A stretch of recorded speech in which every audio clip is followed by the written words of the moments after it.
আল্লাহ নবী বলেন আহাব্বাল্লাহু লিকাহু, তোমরা যদি আল্লাহর সাক্ষাৎ পছন্দ করো, আল্লাহ তোমাদের সাক্ষাৎ পছন্দ করে নেয়।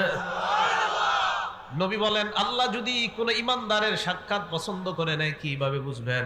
আমার আপনার যে আল্লাহ সাক্ষাৎ পছন্দ করে, এটা আপনি কিভাবে বুঝবেন? ভালো করে শুনেন।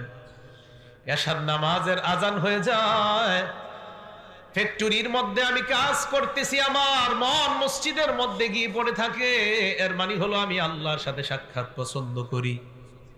দোকানদার চা দোকানে চা বানায়, আজান হওয়ার পর মনটা মসজিদের সাথে লেগে আছে, কখন যাব জামাত আদায় করব। কোন মুসলমান ঘরে কাজ করে আজান দেয়, ওই মুহূর্তে পেরেশান হয়ে যায়, কখন মসজিদে আসবে আর নামাজ আদায় করবে। এর মানে বোঝা যায় ওই ব্যক্তিটা আল্লাহর সাক্ষাৎ পছন্দ করে। আপনি ভালো আমল খুব বেশি আগ্রহী, বোঝা যায় আপনি আল্লাহ